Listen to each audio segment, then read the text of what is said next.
And we're live. Hello, everybody. Welcome back to Out of the Darkness. I am once again your host, Q.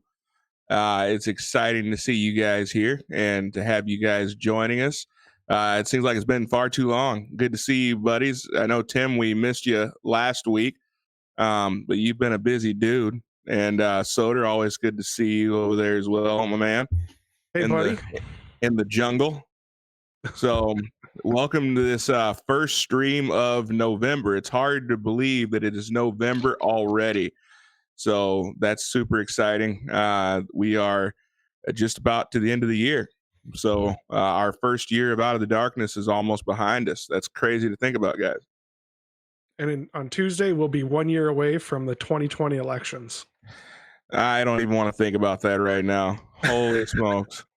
Holy smokes. That's a lot to take in. That's for sure. So, but yeah, so, well, we don't want to belabor this any longer. A couple weeks ago, you guys probably remember we had a great stream talking about,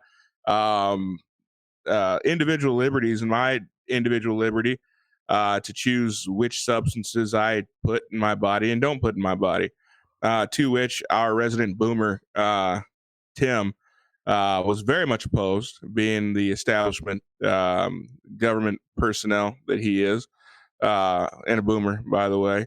And he just did not like the idea that we were saying that our individual liberties trump the social protocols that have been put in place. So, but I don't want to put words in his mouth. So, Tim, you there, buddy? Yeah. All right. So you don't want to put words in my mouth. That's what you do every week. Well, no, you speak and politicians speak, and I simply just put them in, put your words in everyday English. And you know what the difference between a concerned citizen and a politician is? One election. I went from one of us to one of them after I got elected. Is that all it took for you to flip? No, I didn't flip. I haven't changed at all, but it's a perspective of how people view me now. What's that? You've always been like this? I've always been the way I am, not necessarily the way you perceive me, but yeah, I've always been this way. Lovable, charming. Oh, wow. Kind of. Did you go to church today? What's that? Did you go to church today? No, I did not. I can tell you didn't. That forked tongue you speak with. I was on the road this morning. So yeah, I'm a little bummed out, guys, so forgive me. My Astros lost this week, so yeah, that kind of put a damper on things. It's been a little rough. And of course, as Soder knows, Tim, I'm a single parent right now. My bride is visiting family, so it is me and the kids. So good. I don't see any flames behind you. Your house looks intact. No. You're doing okay. Those have been put out. So yeah, we're doing good. And yeah, everybody's in bed and getting ready for school tomorrow. So the real lessons in life can all be learned on the Andy Griffith Show. And there was a time that Aunt B went to go visit relatives. And when she came back, she was disappointed because Andy and Opie worked really hard to keep the house in tip-top shape and everything was perfect. And they had to go through a lot for that to be accomplished. And then she didn't feel needed and she felt bad about things. So when she went upstairs to unpack, they messed up the kitchen and stuff. So let that be a lesson for when your wife comes back home. Don't make it too perfect. She's not going to be happy with you. So are you telling me I should stop doing laundry? Are you saying that Andy was married to Aunt B? No. Andy was not married to Aunt B. Yeah, don't ruin that for me, Soder, please. Don't disparage the Andy Griffith Show. Then you will get in a fight. Yeah. The Andy Griffith Show was all about personal responsibility. I see you being a little less Andy and a little bit more Gomer Pyle. Just saying. Yeah, I've been called a lot of things. Oh man, that's a No, you would You know, say Take that those I'm. words back. huh? I think you just might have forgot to his take name those in the words later back. shows. He was I he was the city clerk. What was his who? name? The city clerk. I can't remember his name. That's who you should compare me to. In the Andy I'm Griffith not. Show? Yeah, in the later years of the Andy Griffith Show. Hmm. Someone can bring it. Someone could. Well, I mean, bring I'm it pretty from sure that Tim is convinced that all prisons work like the jail there in Mayberry, where if you need a little bit of time to sleep off your overindulgence, you just let yourself in and let yourself out the following morning like Otis used to do. So if you get picked up for a couple ounces of weed, no one really serves any time for that. You just kind of Yeah, you just lock go in yourself and in the jail, See, and now, there you people go. bring you some chicken. There's Yeah. putting words in my mouth again. You guys are talking about, I think the phrase was, it's not right for someone that was just carrying a little bit of weed to spend half of their lives in prison. And I said, there is no such thing. And you guys are like, you can't say that. No one's ever spent don't know. time. Well, What about that guy Quentin told us about last week who got tagged with, like, what was it, 5+ years felony possession of marijuana? it was yeah. the brownies, right? Brownies? Well, yeah. It was edible. They're in THC in edible form. Yeah, and it was considered a felony. Yeah, and I don't have a problem with reforming that. I told you that. Well, I made Nick's head explode. I don't know whether it exploded more when I said that's not the law in Minnesota, to where he actually brought out the statute and read it verbatim, and I go, okay, I'm wrong. And then his head really exploded. wait. Can you say that again, just for the people in the back? No, I said it very clearly 2 weeks ago. I'll say it again. I was wrong. That's one thing about being an adult is you admit when you're wrong. Unlike the millennials, they just think that it's everyone else's fault. Well, I You know always what? admit when Quentin's wrong. I'm waiting for the opportunity. When I finally find a situation that I'm wrong, I will be glad to admit it. So so far it hasn't happened. Yeah, I mean, we learned a few weeks ago, if you have a high IQ, you can get away with anything. That's why I get away with so much. Well, sure. Yeah. Rakita is Mayberry's town drunk. Yeah, I can agree to that.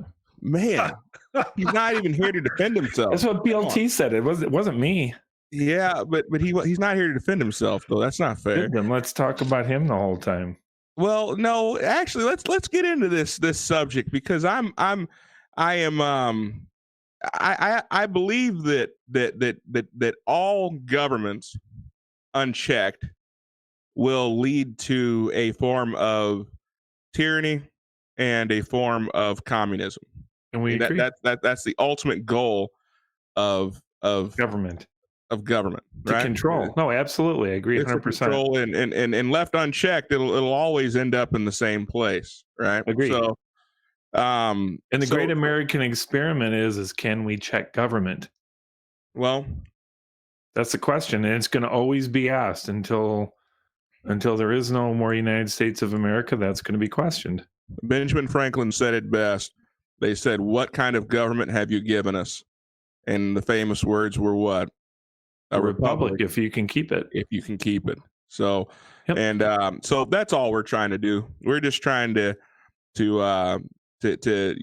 we don't have a voice in the on those hollowed floors, and so sure you do. No, we don't. No, we don't. No, then you've abdicated it. That's your voice. This is my voice. I'm speaking. I speak every single week. And I'm so thankful that people actually will come in and make their voice heard with us. Now, whether or not you're taking these discussions and furthering them, I'm not sure. I hope doing you are. What with them? That you're furthering these conversations on the floor. I hope that you are. I hope that when we school you on a weekly basis, on these Sunday night conversations, I'd never bring this drivel to the esteemed house floor where we're all smarter than all of you. Well, that was my fear. That was my fear. I mean, Nick Rakita owned you last week, and I just assumed you'd go back and say, "Hey guys, it was brought He to my gets all attention. worked up when I point out that he's wrong, because Nick is like the worst of all of them. He's never, ever, ever, ever wrong. Although when you talk to his wife, he's wrong quite a bit, but that's another thing. She keeps him in check. Lady Rackets would never say that about her husband. She knows she's a lucky woman. Mm-hmm. Just like my wife knows she's pretty lucky too. Mm-hmm. And Soder, your wife, she knows it. I admit it. I admitted I'm a lucky man. Without my wife, I'd be half the person I was. How do I know? Because before I met her, I was half the person I am now. No, I have the privilege. I think you're half the person that you were when I first met you too. What's that? Right now, I think you're half the person you were before when I first met you to now. You're half the person you were. That's harsh. Well, you lost a lot of weight. Oh yeah. Well, and I've gained a little bit of it back this fall, because when I'm in a tractor, I'm in a truck, all I do is eat. So I got back on the wagon today. There's one way to stop that, right? Stop eating. Yeah, stop eating. Listen out of the darkness and stop eating. So, but anyway, so let's not belabor this at all. So you and I had a private conversation earlier this week, and I thought it was good to bring it to the stream. And that's the fun part about it, guys, is that you guys actually are having the opportunity to hear some people that really respect each other and they really do care about each other on a personal level. You're getting an opportunity to hear conversations that we actually have. And so one of the things that Tim mentioned that he really wanted to bring to the floor, to the discussion table, was that that sometimes there comes a time where people have to be willing to be governed for the greater good of the society. Now, Tim, greater good. Now, wait, hold on, Tim. What? Tim. Now, did I misrepresent you in any way? And if I did, what is your argument there? I don't know. I wasn't listening. I was putting in how much I weighed. What'd you say? Oh my gosh. Oh my gosh. So I know you misrepresented me. I just don't know what you said. I said that we had a discussion, and that part's true, and that I and you are a most esteemed friend of mine, and that part's true too. So we're on the same page. All right. So I haven't misrepresented it all so far. Nope. And so then we went on to discuss that that you feel are voiced that sometimes in order to be governed, that we must be willing to give up certain privileges for the right to be governed. Never said that. Well, I mean that's what I took away from it. There's a level of reality in what you just said, but we didn't have a discussion, and that's what I told you. Well, okay, so I believe the exact conversation was that at what point do we give up our personal rights for the societal rights? Or can I say it the way I said it and let people decide what I said? That was the whole purpose of this. I asked you to do that about 5 minutes ago, but you asked me to go back and explain what I said because you weren't listening. I was writing down how much I weighed because someone said, how fat was I? I tell you what, Tim, if you would just listen to me more often, you'd be a much smarter person. I'm just telling you. Yeah. Anyway, there's a big difference between intelligence and wisdom. Just remember that. I said you might look up and get both. I said we live in a free society, but there is, I believe this is where we had the point of, I don't know if we disagreed or this is what brought up the conversation tonight. I said we do live in a collective society. I mean, maybe didn't use the word collective, but when we were talking before the show, I like that word. But we live in a collective society where there are other people's interests at heart. And when you have that, there's a reality. There's a reality that some of your individual rights may be taken over by those societal. We were talking more about norms the other day, but societal norms, societal expectations, and there's a tension between those two. And where maybe you and I disagree, maybe we don't, but where you and I would disagree is I think that there is, for an individual like me, there is a responsibility to the greater good of the people of the community, the society that I live in, that I will, in effect, have to relinquish some of those individual interests. You can call them rights if you want. I don't know that they're rights, but if you want to call them rights, that's fine. And I think that in order to have a stable society, we need to have a level of that. However, what I did emphasize when we talked earlier this week is that there's a tension there. And that's the struggle that we continually have. That's the tension that I have in my mind when there's something that's legislated that's quote unquote for the greater good. So like, this year Minnesota passed the hands-free law for cell phones, which I thought was poorly written, but it addressed the distracted driving thing. And I think people very loudly said that they don't like people looking down at their phones, and they want government to set some rules under which they can look down at their phones. And that's what happened this year. We can argue whether that's right or wrong. That definitely takes away from an individual into a person's individual rights. So we can talk about that, and but so I would like to hear from you. So explain to me, where does that line cross? Right? Where's the apex? Where does that line cross? Where do we reach a point by which are we talking about our natural rights, our God-given rights? Because I mean that's a deep conversation. I don't even know if we have the time to address it. Right. Well, and you and I are going to disagree on what those God-given rights are, because no, they should never be infringed on. But what I just told you probably just sounded like I said infringe on those, right? Well, I mean, it sounded like you were giving a way forward by which to infringe on those. So giving away what now? It looked like you were making a way forward in order to infringe on those rights. I mean, so where do you stand on that? At what point does that intersect? Is it start at the education level? Does it start at the religious liberties level? Does it start at the free speech level? Does it start at the? I mean, see, this is one area where I think you want me to be like you, and I'm not like you. Which I'm not saying the way you are is wrong, but you want me to set out like a chart and point to the chart and say, well, criteria 1, 2, and 3 are this. It went past 2 on this or whatever. I look at it as saying when there are issues, and this is what a legislator really has to do when issues present themselves, you have to apply your standards to that situation. It's very difficult to just put an automatic checklist on things and say, well, this met 1, 2, and 3, but it didn't meet 4 through 10. Therefore, this is where I go. You have basic standards, which I think should dictate the decisions that you make. Not every legislator looks at that. Some of it look at it as an opportunity for power, which is what a lot of people do. Some people look at it as an opportunity to advance themselves. That stuff, I don't think that, but in its purest sense, a legislator has to draw off of their fundamental principles and then apply that to the situation. And the challenge is that when you hear, I'm gonna pick on that hands-free again.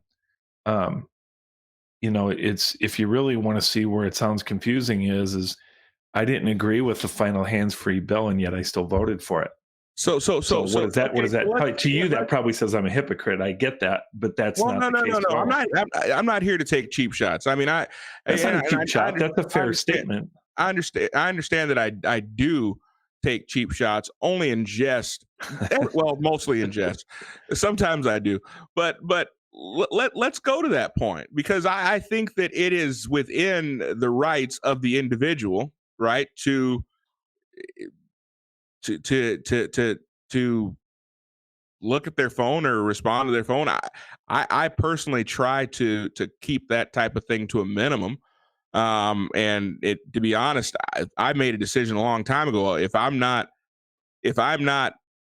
have my Bluetooth headset on, I will not answer your call. If you call me and I'm driving and I don't have my Bluetooth headset on, or it's charging or whatever, I'm not going to answer it, just because I just personally hate holding a phone to my ear. Right. So that's fine. Ever since Bluetooth came out and I had the ability to have that technology for myself, I took it. Right. So walk me through that though. So okay. You disagreed with the law as it was written, Mhm. but you agreed with the law or the premise of the law. No, it was the right thing to vote yes for it. And that's what I'm trying to explain to you, that this is not a two-dimensional discussion that you have. It's a three-dimensional discussion. There's lots that come into it. I scribbled down two examples, one taking each side of this hands-free and twisting it a little bit to show you just an example of why this isn't as simple as just straightforward do this or do that. So for people that say there should be absolutely no laws on distracted driving, I know that there was someone who was upset at us for passing this, and I said, where do you stand on DUI laws? And they said there shouldn't be any of those either. And I said, okay. Now, if that's a true statement, let's say there's no distracted driving, no DUI laws, would you also agree that if you're looking at your cell phone and you T-bone someone in an intersection and kill them, that you should be charged with homicide? Is that a fair statement? Should they or should they not be charged with homicide if they kill someone by looking down? So that's my first question to you. Because if it's individual rights, it's individual responsibility. So my argument is that if you are looking down at your phone and you're not looking at where you're driving and you go through an intersection, you T-bone and kill someone, I say you should be charged with the crime. I'm okay with that. But here's the deal though. Okay, good. But here's the problem. I mean, it should be manslaughter, but yeah. Right. But here's the problem. Minnesota law, even with what we passed, this is the ironic thing. This is why I didn't like this law. Okay.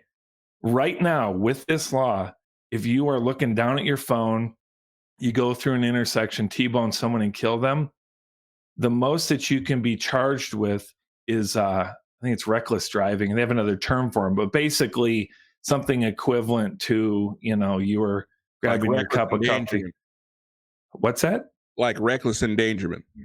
It's a misdemeanor. You get charged with a misdemeanor right now if you do that. So, but that's not even. I don't see how we can. That's a false equivalency to. No, what I'm saying is that's a reality. What I'm saying is if we say absolutely, to equate that to our DUI laws. I mean, if you are driving now, I disagree with the DUI law in the sense that I feel like 0.08 is a very low threshold, but okay, whatever. If that's where the threshold is, that's what the threshold is.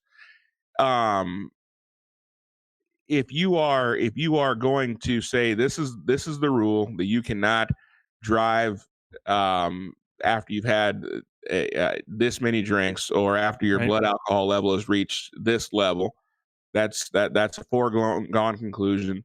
Then I can live with that law. Do I like it? No, I don't like it, but I can live with it. But that's not even the same thing as, if you haven't had an accident. No, I agree. Forget about the DUI. I was just trying to expand. Stick to just this hands-free. If you drive through and T-bone someone, stick to that. Should you be if it's totally, because this person says, Wendy Howler said in a free society, there's inherent risk. Absolutely agree. Okay. What I'm saying is that if we say, okay, there's going to be no law on that you can't hold your phone, then if you're holding it, you're distracted and you kill someone, you should be charged with something. There is no accommodation for that in Minnesota law. So that goes into my decision making on what we can and can't do. Now, I want to give you real quickly the other side, okay? And hear me clearly, because I'm not defending either side. I'm throwing you what the reality is when you look. Here's another one. I had someone that talked to me the other day, and they were 100% for the hands-free law. They said, listen, we have irresponsible people out there. Government has a reason to, make sure the society's safe. All these things are probably making you puke as you're hearing this, okay? But then I threw something because I knew his personality. He's a very strong Second Amendment, right? He's a very strong, you can call him a boomer conservative, but he does believe in, he's not a liberal. Let's put it that way, okay? And I said, well, I'll tell you what, the way the law is written right now, if the police pull you over, they can actually take your phone and look and see what you did on it. They can actually What's what I'm looking for? They can take it from you. And he goes, well, that's not right. He goes, you shouldn't be able to just take someone's phone. And I go, well, but that's what the law does. The current law. Okay.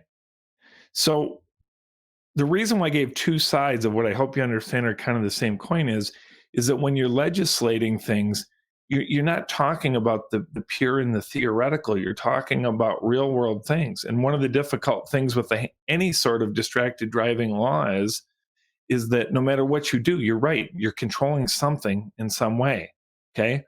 And when you do that, it has an effect on other things. But in the end, I'm voted, I got like, let's say, I think it was like 12,000 votes out of 20,000 votes or something like that. I got just about 60%. So I can't even be right. I got about 60% of the vote. Okay. I can tell you in my district, probably 75% of the district thinks that there needs to be some level of distracted driving laws.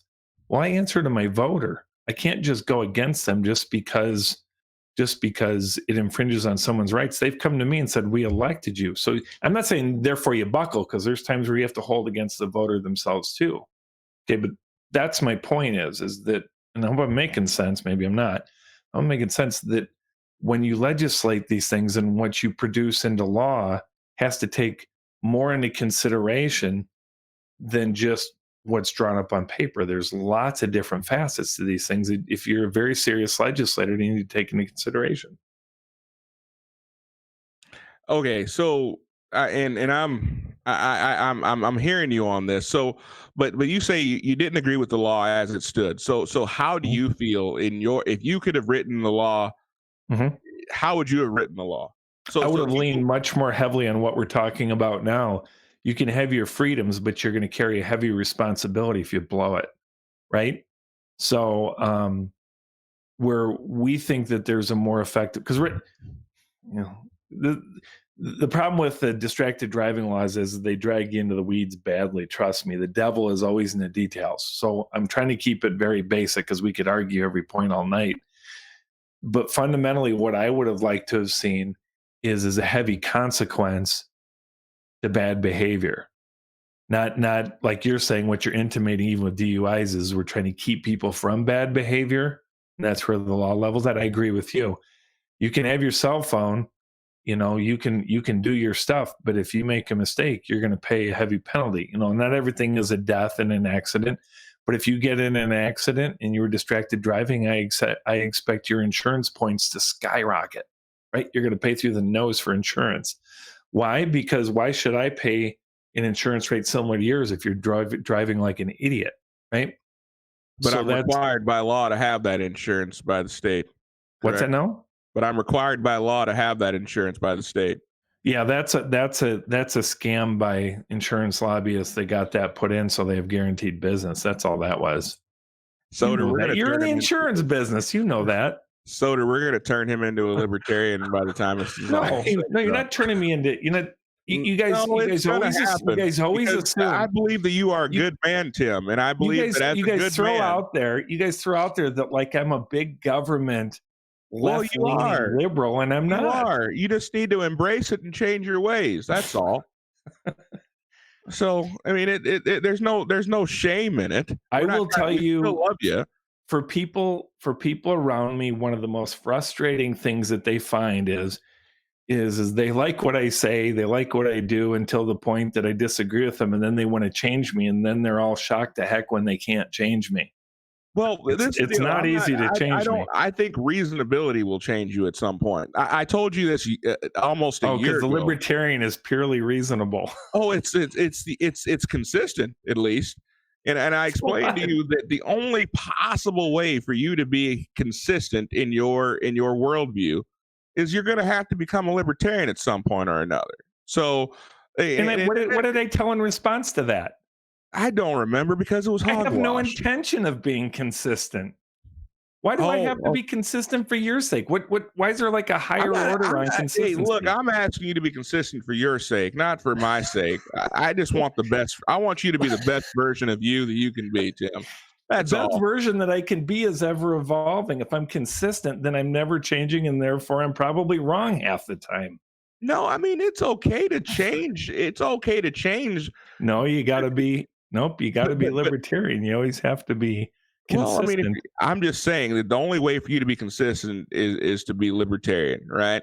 I mean, because to be honest, the Democrats, the right side and the left side, you guys are all it's the same side, a different coin. It really is.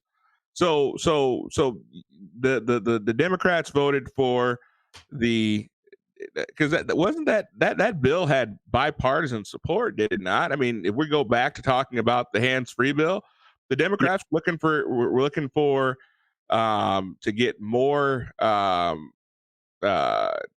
control, right? They wanted more control, and the Republicans were just simply, in my mind, they were looking to get more law and more order, No, if they would call it. Nope. So this is where I'm going to give you a civics lesson in real government, not schoolhouse rock government. First of all, I have to hit the pause button because Wendy Howler said something that I almost want to use myself if I can remember it. Minnesota is a big government state and small government shoes. That is a fantastic statement. Nothing could be truer. I love that. So, getting back to the hands-free, and it had bipartisan support. Now, first of all, the bipartisan support had support from Republicans for a handful of different reasons. So when you say bipartisan, it wasn't a unified. This is where you and I are missing each other. I don't care. I really don't care about. No, I don't care about why they voted for it. You told me that you disagreed with it. So, but you voted for it. So why did I'm trying to give you an indication as to the way things work by making that statement. I'll tell you why I voted for it.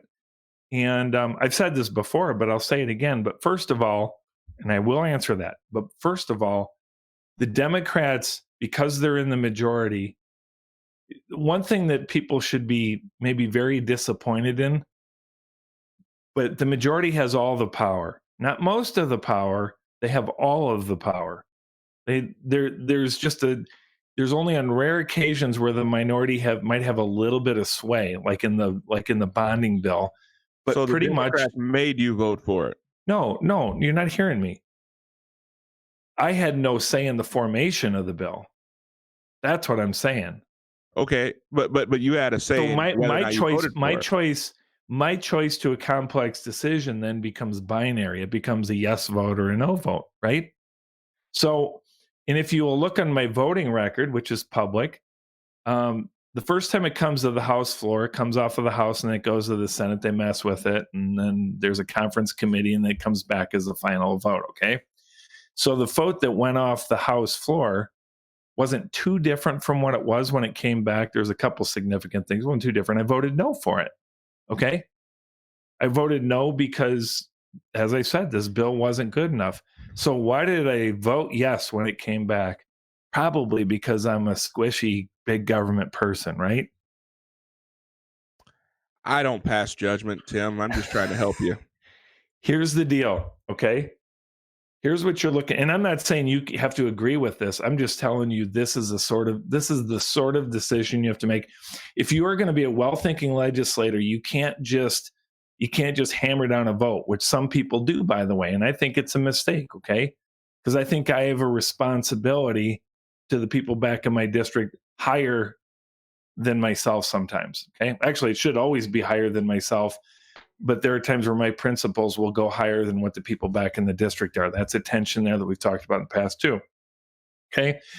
But I'm looking at this bill coming back out the other end. It's coming back from conference committee, and the people, this thing's going to pass and be signed into law, by the way. Okay.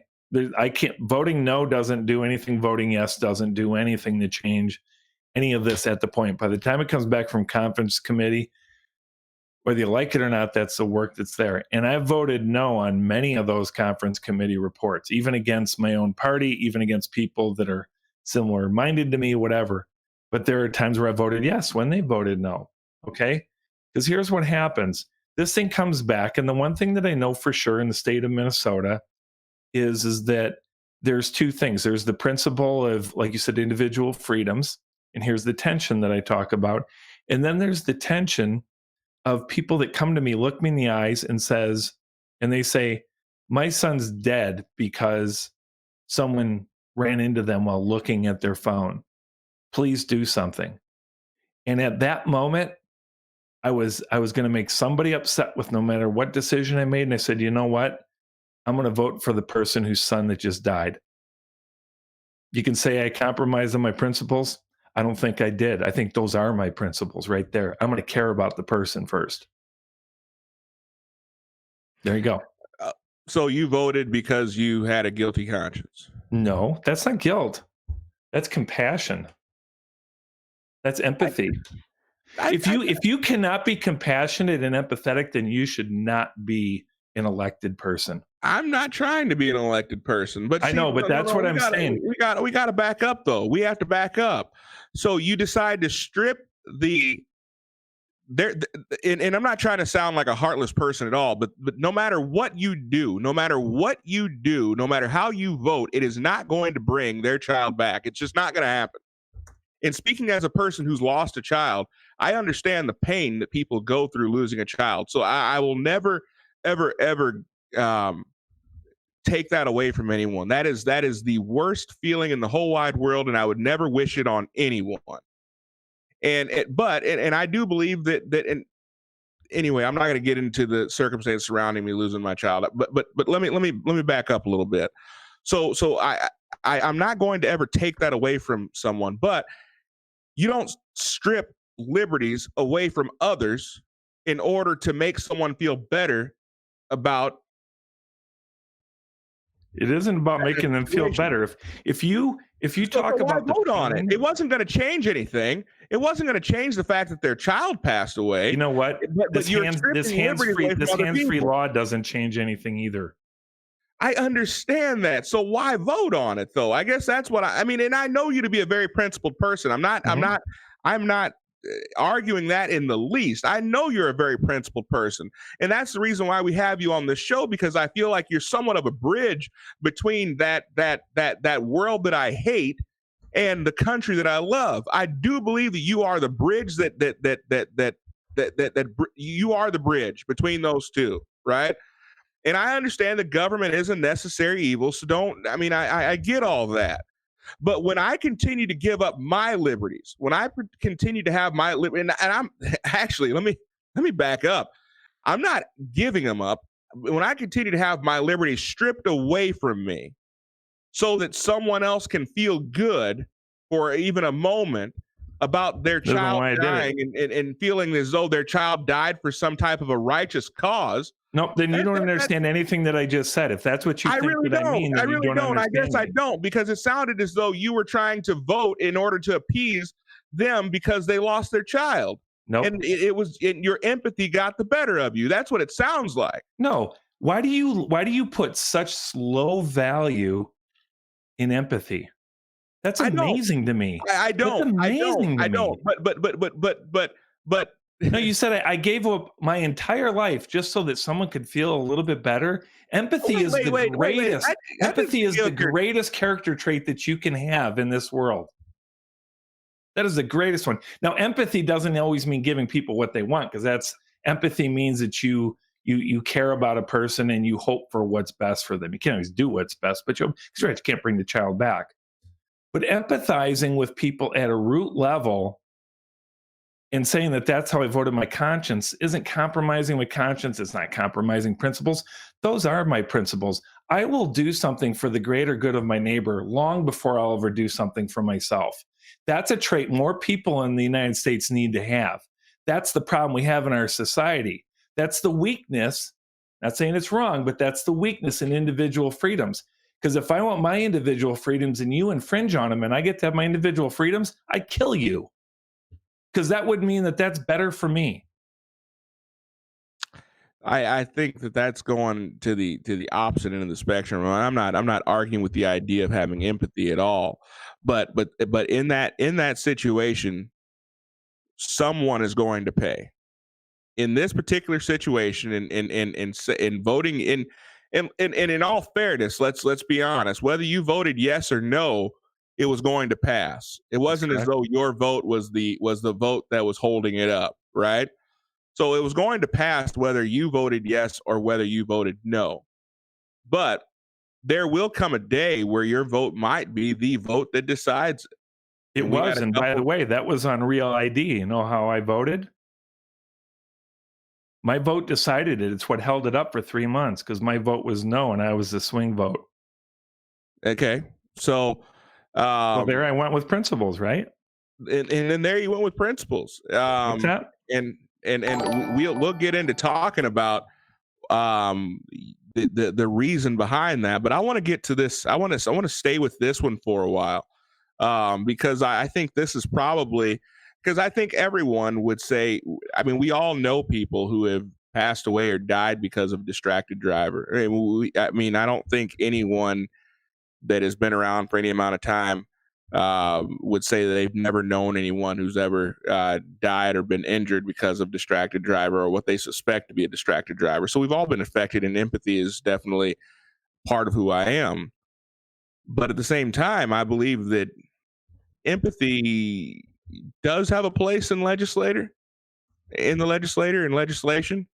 but I definitely don't believe that it belongs in the top 5 of the traits that have to be exercised when creating legislation. I believe that absolutely. It always I think that the rationality needs to be up there. And I mean, if it's not saving lives and if it's not protecting liberty, then I don't think that it has a place. To be brutally honest with you, I believe that liberty should be elevated above all of it. So I do not believe that my individual liberty should ever be taken away so that someone else can feel better about or feel. It's not so someone else can feel. See, you make it about them thinking about themselves. I'm trying to keep it with you, okay? This isn't about what the other person's feeling. You need to think outside yourself. Okay? Look at what I just wrote up on the comments. Empathy is the greatest attribute of a human being, Rakita. It's not a feeling, because he called it a feeling after he spent $5. Real empathy requires wisdom, discernment, intelligence, and thinking others are more important than myself. Hold up. What's wrong with that statement? Soder, can you go ahead and read that all right. that message from Mr. Rakita Law, $5. Thank you, buddy. Empathy carries the danger of overriding what is right for what you feel in the moment. That's not true. And that's what Miller was responding to. Well, I mean, I felt that we needed to give equal time to Mr. Rakita. Thank you very much for that super chat. We appreciate that very much. So go ahead and your soapbox is now yours again, Tim. What's that? Your soapbox is now yours again.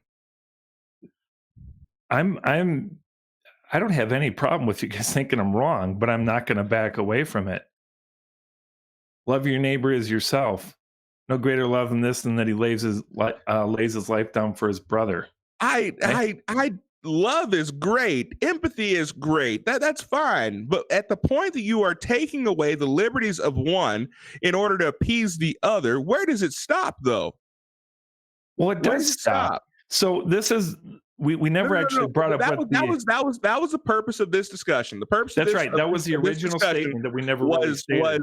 Where does individual rights cross with societal? I don't know what the other word is. I said collective, but that doesn't necessarily mean anything. You are so yes. So please, pray tell, sell communism to me. Because that's what this is, right? No, it's not. I mean, it is. Your pendulum has just swung into the other universe again. No. The argument for communism is that the needs of the many outweigh the rights of the few, right? So individual liberties have to take a backseat to the rights of the society as a whole. Right? No, I said there's a tension between the two. In a free society, I'm talking about communism, but it's sounding like there's a lot of similarities in what you're saying. So go ahead. Let's first make one thing clear. Communism has no empathy in it whatsoever. You have to know that. Socialism has no empathy in it whatsoever. So tell me this. So how is it your brand of legislator is more empathetic than communism, because you're going to say, well, if you don't do what we say you're going to do, we're going to tax you and we're going to take money away from your family. No. That's what that bill says. The bill you voted yes on, that's what it does say.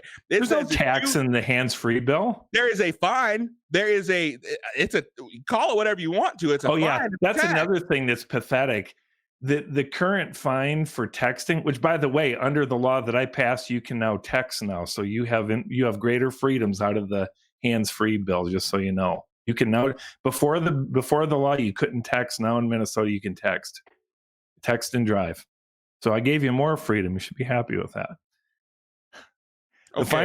The fine is the same as what it used to be by the way, you could hold your phone. This is why the law was dumb, is because it just says you can't hold it now. Okay. But you could hold your phone before, but you couldn't do anything on your phone other than talk. If you did anything other than talk, you were fined before. This law didn't change that at all. Matter of fact, one of our arguments is just make the fine bigger and don't worry about adding all these different levels of restrictions.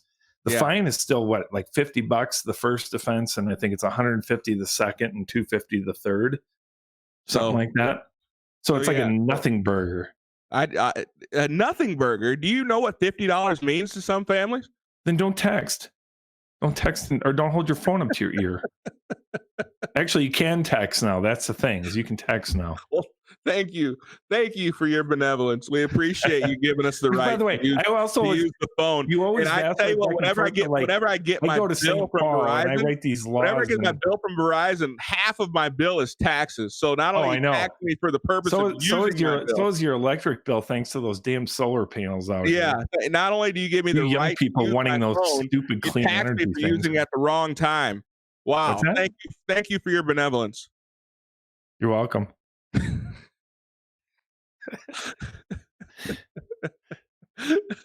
Oh my gosh. So tell me this. So explain to me how your version of government differs from communism. Okay, so we really need to have a civics lesson on what communism is. Let's first go with socialism.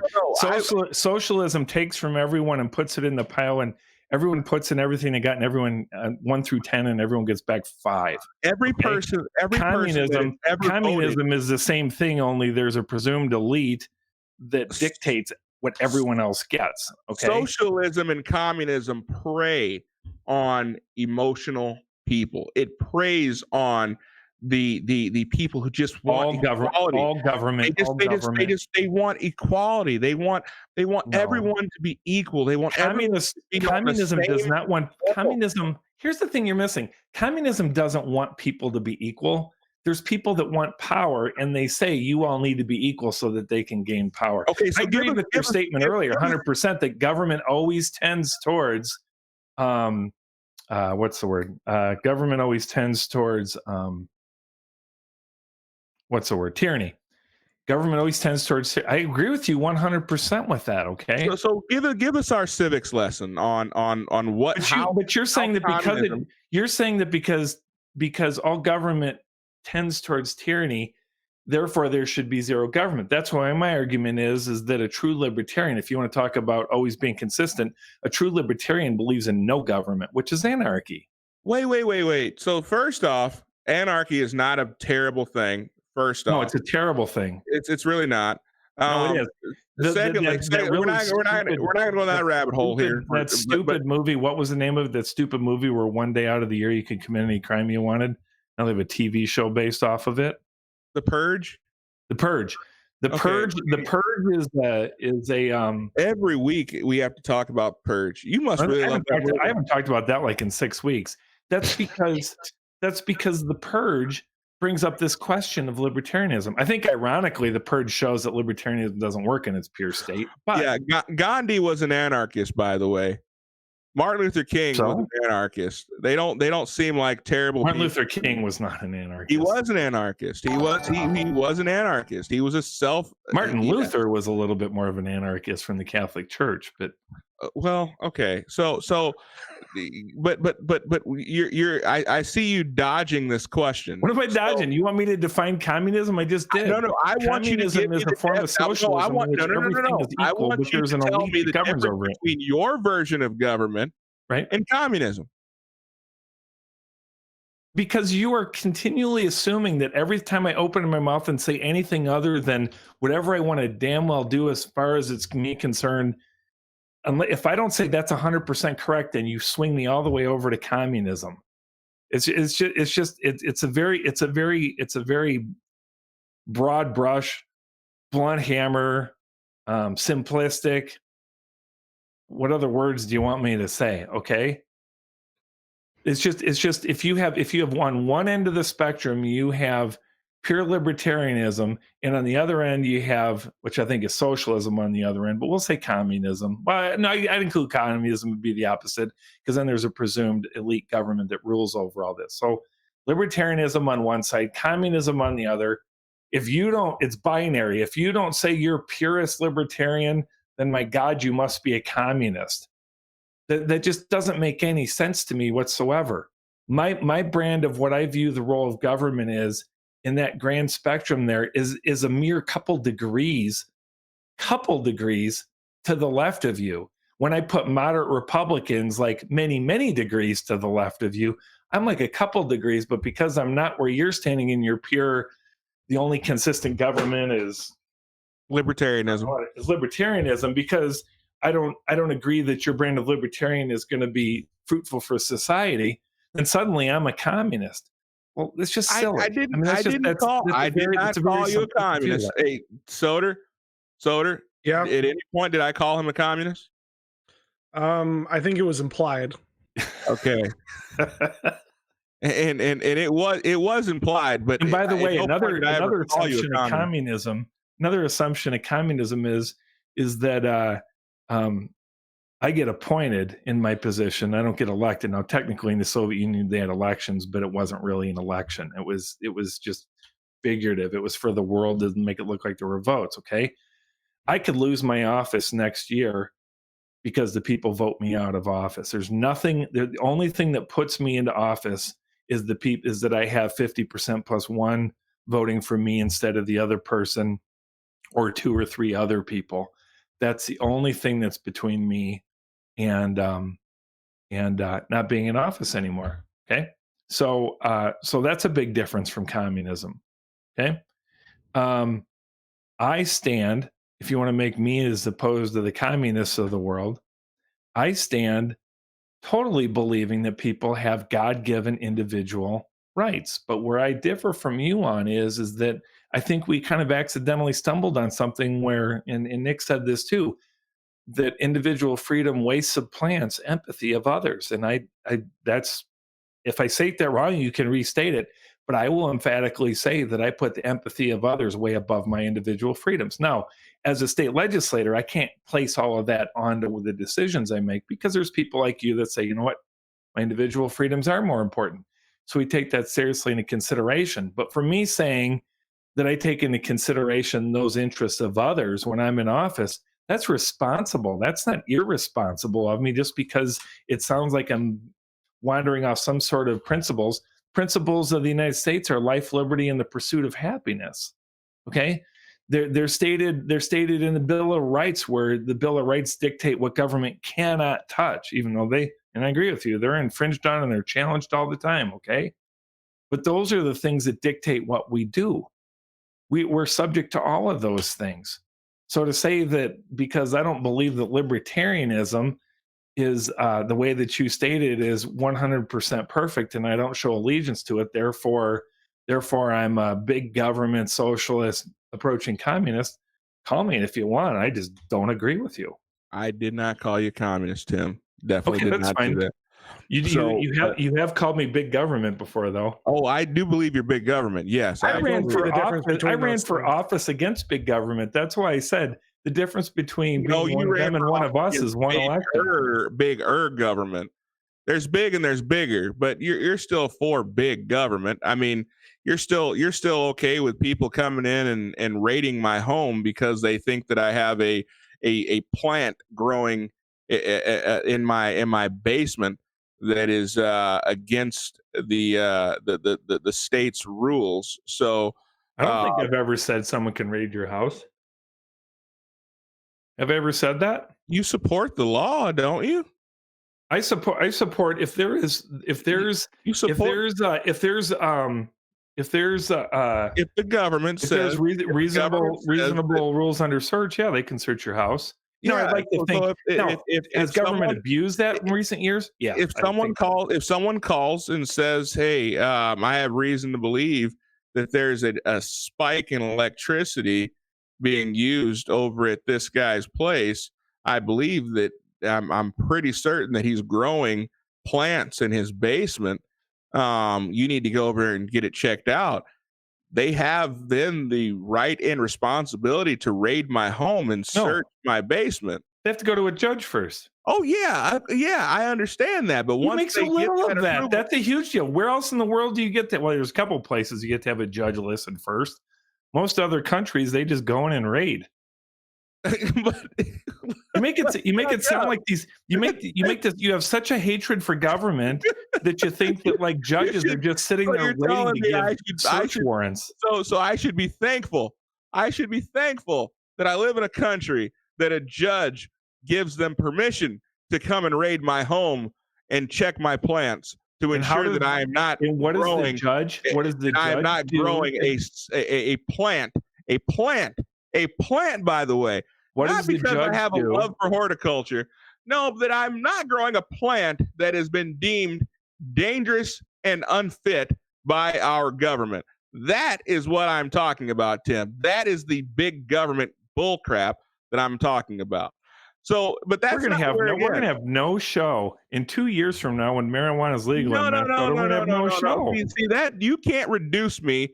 You can't reduce me to being a lover, because I guarantee you there's a whole list of things that we could get to after we get hold of this one. But I feel like this is the one thing that I can get together with a lot of Democrats and Republicans and just free thinking people and say that, hey, the idea that we're spending countless tax dollars to legislate plants is really ridiculous. Really, really ridiculous. So we can all get behind that. But I don't want to reduce this show to that, because we've had several shows about that. So We only let's had get back one on show so topic far here. that didn't have it. Let, And then I let's brought get it up at the end. let's get back on topic here, Okay. though, right? So Yep. but you're discussing at what point do the rights of a few have to take the back seat to what's best for the society? That I is mean, called the legislative process, and I'm telling you, there is not a chart that you go to. Okay, that is what we legislate is at what point do those two intersect, and where it intersects on one issue, it might be slightly different on another, and then when we find out, hold on, let me finish, and then when we find out that we're wrong on that, it's found out in the court system through case law, and then it gets massaged down from that. Sometimes it goes back to legislation. Sometimes it just becomes policy based off of that. The place where government really starts going awry, you go after us legislators, which that's fine. That's what we're here for. Or you go after the courts, and there is a level of truth to that. I hope that there's one place we can agree where government is the big problem, and that's in the agencies or the departments themselves, where the bureaucrats are. Okay, now I know there's no bureaucrat on here to defend themselves, but a lot of what we're talking about, the things that you don't like that happen, are happening with unelected people making decisions. We can all agree that that's a problem, and that's where government has gotten too big, is that the agencies have become too powerful. It's not the elected officials. It's not the elected officials. Well, no, we have a responsibility there, but where a lot of your angst is, a lot of the things you say, why do we do this or why don't we don't do that? And I don't agree with this, but here's what happens in Minnesota. I'm sure it's other states too, but here's what happens in Minnesota. We pass some law, whatever it is, not what you can or can't do, just any law whatsoever.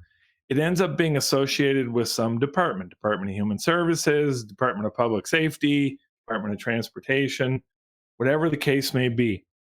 Then they have this thing in Minnesota. All states, I think, have this, but they've brought it to an art form here, is they have what's called rulemaking.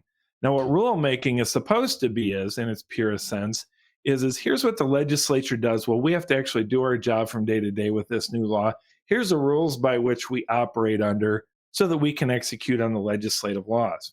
Hold on. That isn't what they're doing, though. What they're doing is they're taking that and they're interpreting it in ways to do what they always wanted to do under rulemaking. So they're legislating in the agency level. And then we go back and we say, no, that was not legislative intent. You have to do it this way. And then a year later, you find out they still aren't listening to you. And guess what? In Minnesota, you'd like to say, well, we need to get rid of all those agency people. Well, you can't, because the laws in Minnesota say they have tenure and they're there until they're dead. That's a problem. Okay, and I agree, but that was a great example of finger pointing there. Okay, so what you're saying is we can't write laws to get rid of the tenure to fire them, is what you're saying? Oh, we could write all the legislation we wanted to get rid of tenure. Okay, I could write it all day long. And a Democrat, not a Republican governor, Democrat governor will never sign it into law. Never. Okay, but never. Your argument against that happening was that you can't fire them because they have tenure, because the Minnesota laws say that, right? Yes. So you just moved it to somewhere else. You didn't say, well, it won't get past the DFL. You lost me with what you're saying. Say it again. Your argument of not being able to get rid of these government agencies and the agents that are in charge of them is because Minnesota has laws that say they have tenure and they cannot be fired. That's a far cry from we could create laws to get rid of them, or we could take away those laws. If you don't have those departments, then you don't need tenure. I don't disagree with you. Things. But then you say you can't. What are you going to do to get rid of them? Name it. Well, your argument wasn't we can't get it past the DFL. Your argument is the state has laws that we can't write. No, I'm saying even if get rid of those things, as opposed to writing legislation in order to keep me from being able to use my cell phone while driving. I mean, how about spending more time dealing with the issue as opposed to dealing with? I mean, come on now. I mean, that I believe more people are being hurt. Look at what's happening to the farming community, the agricultural community, because of these bureaucrats. Think about that. I agree. Think about how many people are being 100% agreeing with that. Are being hurt by that, but yet we're going to spend our time and attention on reducing people's cell phone usage. Come on now. We did. I didn't spend any time on this on the hands-free bill except for 2 votes. I was never in on any of the discussion. But perhaps you should have been. How? I'm not in the majority. That's what I told you. When you're in the minority, you have zero power in this. That's a reality. It's not an excuse. There's nothing I can do to influence that.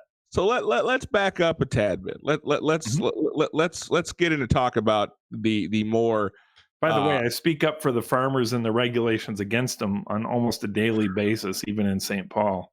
Well, we know that the farmers are really cared for by the DFL in Minnesota. I mean, the DFL, they are the farmers union. But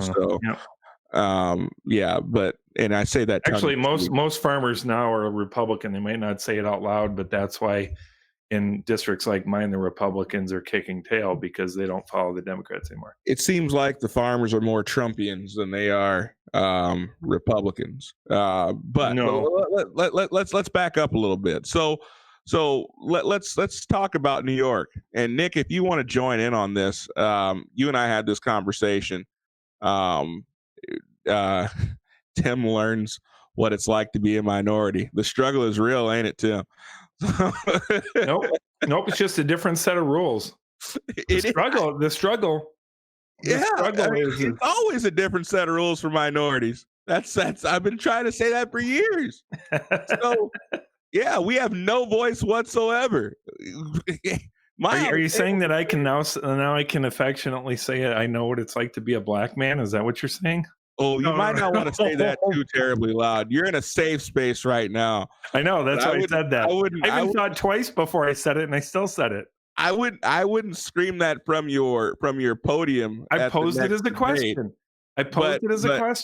Hey, I can't. Unfortunately, I know there's only like 13 of us in this county, but I can't unfortunately speak for all 13 of us. I can speak for the collective good of minorities. I can't speak for the collective good of minorities. I can only speak for me. And Tim, you are probably about the most minority person I know. So yes, you can speak. You can speak on behalf of this black family for sure. Unless you are creating legislation, and at that point, no, unfortunately, don't. Here's a question that I have. If I'm so wrong, then why did I get 60% of the vote, which in politics is like a landslide? I don't know. Maybe 60% of the people were wrong. I don't know. There you go. But and maybe you were the lesser of two evils. Well, that's probably true. There you kind of have me hung out to dry on that one. That's true. Maybe, I don't know. Maybe they weren't voting for someone as much as they were voting against someone else. I've done that. You're probably right. Wow, this is like a revelation for me. I'm a minority and I'm the lesser of two evils. There you go. So let's back up. So New York has issued legislation stating that obviously they can't stop a person from having a gun because that's Second Amendment right? They can't stop a person from being able to have a pistol. And so what they've done is they've put extreme regulations on that, allowing people to only carry a pistol from their home, their place of residence, to the gun range, right? Do not pass go. Do not collect $300. Those are the only options that you have. So you can't stop and get a Slurpee. You can't stop and pick up your child from daycare. You can't stop at work or to drop off, make copies at Kinko's. None of that. You have to go directly from home, and you have to take the shortest distance between those two routes directly from home there. Now, they're not taking away your Second Amendment rights, but the argument for that is that the liberals are saying, well, we have the right to life. We have the right to feel safe. Your guns are taking away my right to feel safe. And because of that, we want legislation put on your rights so that we feel safe. Now, I understand that these are unintended consequences, but what the right hasn't quite figured out is we make these laws, and I would say that perhaps we even make these laws or introduce this legislation with, I mean, we had an opioid bill here, and I know you can't talk about that, but we had an opioid bill in this state that had phenomenal intentions on surface, right? But in reading through that bill, it's going to have some unintended consequences that are going to hurt people, a lot of people in the end. Okay. So I understand that many times some people on the right will make will put forth legislation that has unintended consequences, and it ends up causing a lot more pain than what it originally was there to fix, right? So tell me this, is that a point that by which I have to be willing to give up my personal liberty in order to make other people feel safe? You said something about a minute and a half ago that was startling to me. And I realize you said this before. You said you talked about the gun laws in New York, and you talked about opioids having unintended consequences, and then you said you have people on the right that are making these laws. I can't think of any of these laws. I'm sorry. There were anything other than from the left. I'm so sorry. That was a Freudian slip. We have people on the right that are supporting these laws. Go ahead. In the case of the opioid, yes, we know it. I know it. Like you said, we won't go too deep into that. But yes, there were some people on the right for that, to right of center, but they're sitting right at about the center, and that's a center that's probably moved over the years. I think we both agree on that too. Okay, 25 years ago they would have been on the left. 30 years ago for sure. So I get what you're saying with that. Okay. But the problem is you're equating a gun law in New York to what it is that I'm saying, that I have empathy for someone. And you say, where's the line drawn? Well, obviously, that's one of the places where the line is drawn, because I say, no, you should not infringe on that Second Amendment right. So I'm not going to listen to any sort of gun legislation whatsoever. I'm not going to. How is that different, though, Tim? Because I guarantee you there are a lot of people. We have been fortunate not to have any mass incidents in the state of Minnesota of recent. Mm-hmm. But I guarantee you that it could happen, and I pray to God it never does. But it is not outside the realm of possibility that if you can stay in I mean, there's been people that have been killed in the state of Minnesota by guns, right? Or by well, there's in Minneapolis, there's record numbers, yeah. Okay, so there's a chance that at some point you will have someone stand before you and say, "Hey, my child was killed with a gun." Mm-hmm. I've had not sometime I've had that. Okay, so what's different? What's different? You're taking away people's rights because this is part of the power that you have in living in the theoretical. Okay, and I'm not diminishing that. That's why you're here. But a good legislator. Rumorize us. Okay? I like to think I'm a good legislator, so I get to define good legislator. A good legislator, okay, takes these factors into account, and the sum total say this is where the leaning has to be when there's kind of many different directions that you could go. So that's why I said I don't bend on Second Amendment rights. Okay, I don't bend on them. I will not. Matter of fact, not because of the assault that's been on them in the last decade or 15 or 20 or however long it's been. Certainly since Obama was in power, it definitely was then, okay? Ever since that they've been under threat, the gun's been under siege. We've had to push back. Clinton put forth the assault weapons ban, I believe he called it. Right. So it isn't as popular to talk about, but one of the rights that I vehemently defend are religious liberty rights. They get talked about from time to time now and again, but that's an area where I'm a little bit more accustomed to holding firm on certain things. The purest right from God of life, you know that I defend that more than anything. Okay? So there is I guess if I had to and I sat down and, went into deep introspection, I could get this hierarchy of rules of why I do this and do that. There's probably a basis for that. It's my Christianity, by and large, how I apply the decisions that I make. But even under that, there isn't this hierarchical system where you just look in a non-emotional, complex way. It's just simplistic to say, well, this is an individual right that's infringed on, therefore that's a no. This is something that's this, so it's a yes, and stuff like that. Isn't it constantly, you are constantly working at legislation, sometimes even on the same issue, you're constantly working. Going back to this hands-free bill, it's coming back because there's going to be people that are going to want more. There's going to be people that are going to want less. There's going to be people that want different. This weird situation came up somewhere in the state, and now we have to figure out how it applies here. Now, but that's the natural progression, Tim. Right. These laws the problem is I never see laws getting taken away. I see them becoming more and more and more tightening. I feel that these laws become more and more restrictive over time. Yeah, but that's not because of people like me. And I'm not saying it's because of people like you. I'm saying that. What do you mean? We had a no cell phone law.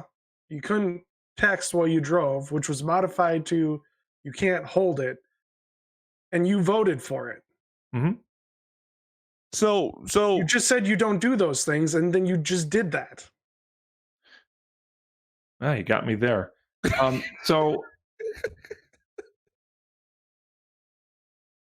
got me there.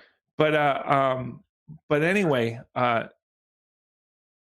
point I'm trying to make is that I'm starting to think a little bit about that. Oh, you're right. Oh. I know it hurt. I know. No. While you're thinking about it, here's another thing that I have to deal with you guys all the time. if I say anything to try and get you to understand the way that I think, you think that I'm trying to just throw out an excuse. Any explanation is equivalent to an excuse. Okay. That's just simply not true. Okay. There's the reason why you make these complex decisions. You don't have to. You can make, I could have voted, it would have been so easy. Actually, the easiest route would have been to just vote no, hard no, so that I could go on the show and say, you know what, guys, I voted no because your individual freedoms. And guess what? Your individual freedoms were still infringed on. Okay. Whether I voted yes or I voted no, your individual freedoms were infringed on that. But there's a lot of people out there, well-thinking people, that believe that that was a priority for their government to do. I don't totally agree with it. That's why I said I thought it was a poorly written law. But do I think there needed to be something to address the fact that there are people that are killing people because they can't keep their freaking eyes on the road? Yeah, I do think that there's something that needs to be done for that. Was that the best? Was that the best law that was made? Not even close. But you will not hear me also say that there's nothing out there, because again, if there's nothing out there, then I at least want to see that if you hit someone, let's say you even just hit someone and they just get a broken arm, I want you to spend, based on the rules that you have on people's individual rights and stuff like that, you infringed on that person's right to have a healthy arm. I want to see you punished for that. So if you guys can support that, then we can have that sort of discussion. But we don't have that discussion. We say, well, you know, I should have a right to text, but then if something happens, well, that's just bad things happen in this world. Then that's where you're approaching anarchy. Then society has to say, you know what, there's certain guidelines. When you hurt someone, something has to happen. Okay. So I say you should be punished. I say that your insurance should skyrocket. I should say that you shouldn't be driving anymore. But we don't do any of that stuff. So until we don't do that stuff, if someone comes to me and says, I certainly hope that you can help the fact that people shouldn't be looking at their cell phones, I'm going to say, sure. Yep. So I'm going to do it. So I'm not going to put words into Q's mouth, but the one problem I did not have with the bill was that it was adding a rule of the road, essentially, to if you kill someone, this is the consequence. There's none of that in there. Matter of fact, we tried to add that in there, and it got booted out.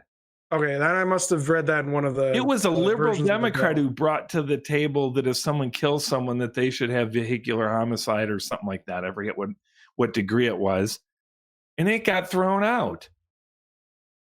No, if you kill someone when you're driving, it's basically just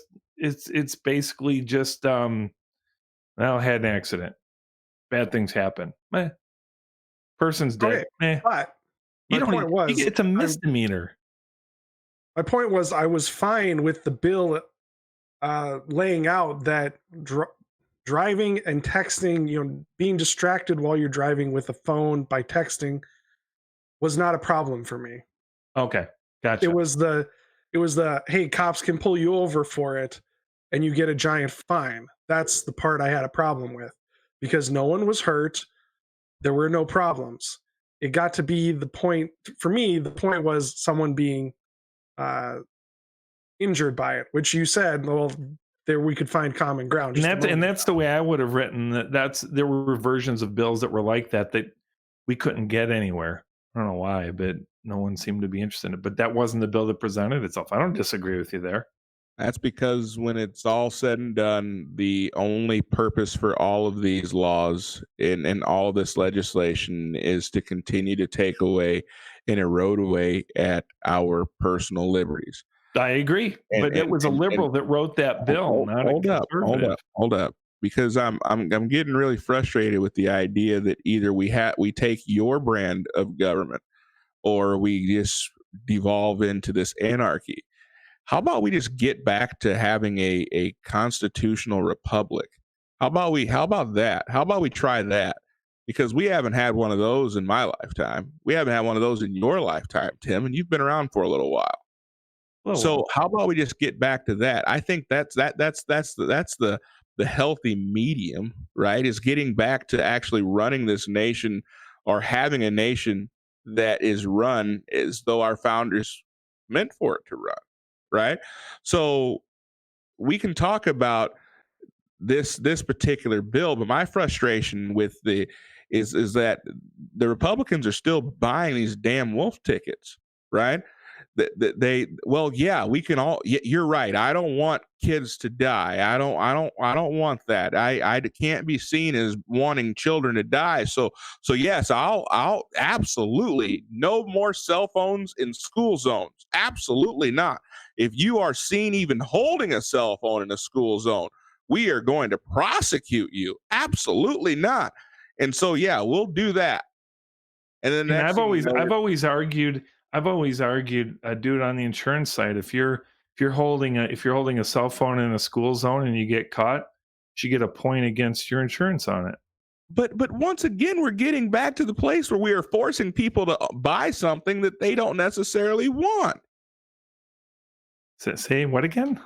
We're getting back to the idea that we are forcing people to buy something that they might not necessarily want. We're forcing people to buy insurance, which I feel like is a violation of people's civil liberties. Which, by the way, let's take that to its logical conclusion. Because I agree. First of all, understand mandating insurance had everything to do with the insurance companies making money.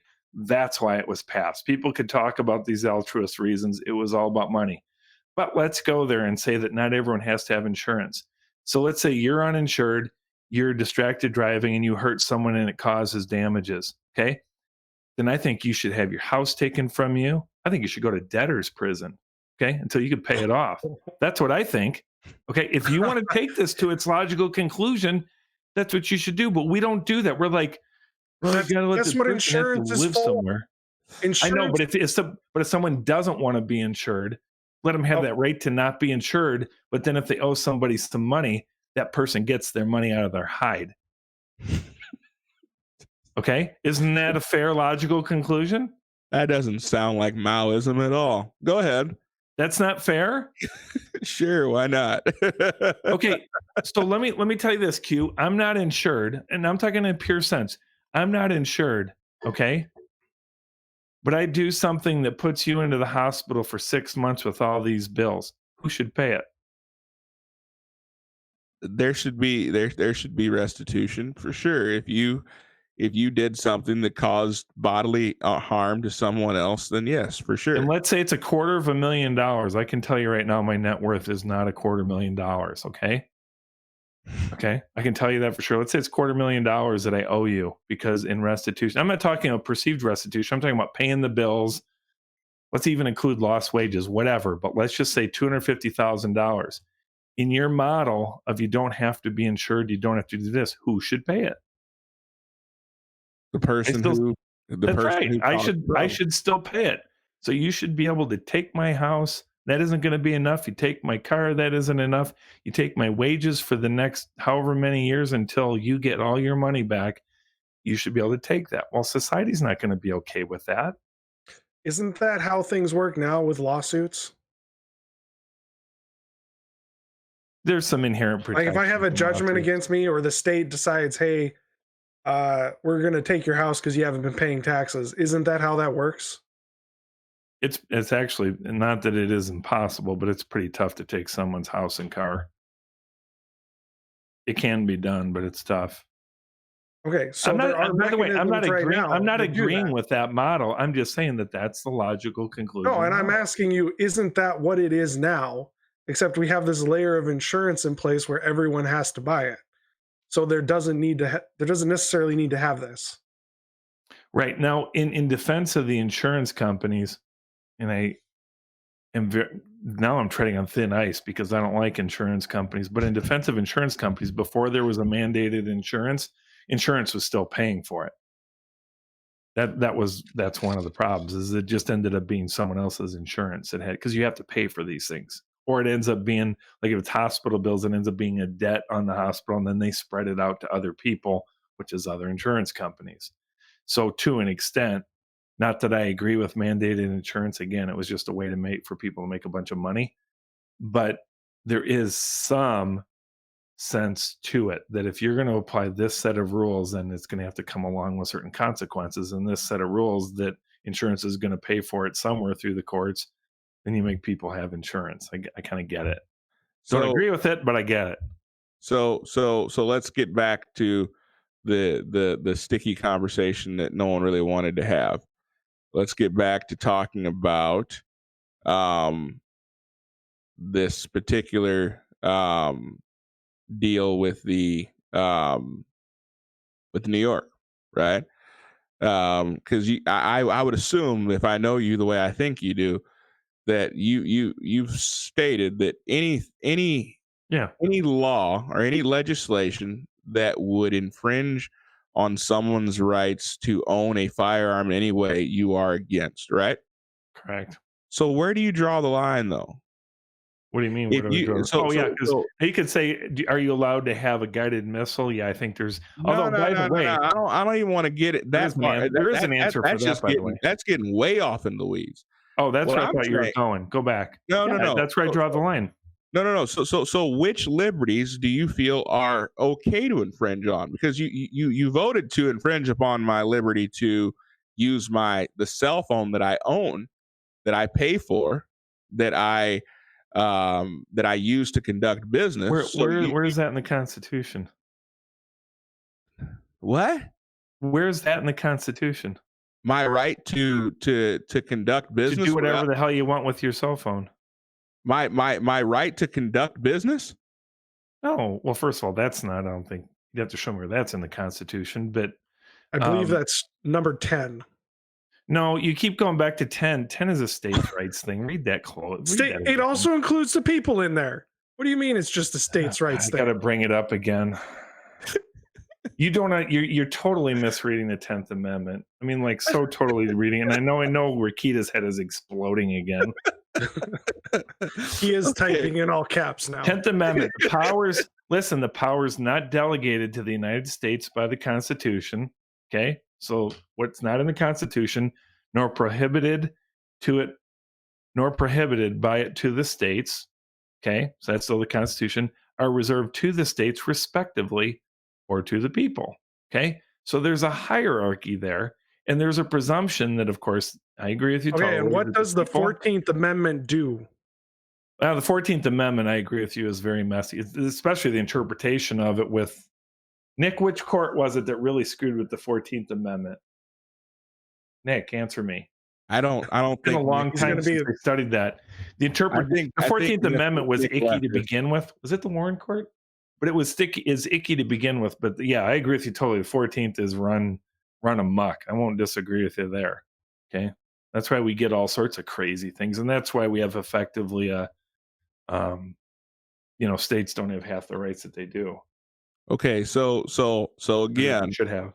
I have rights to personal property, right? So my cell phone is my personal property.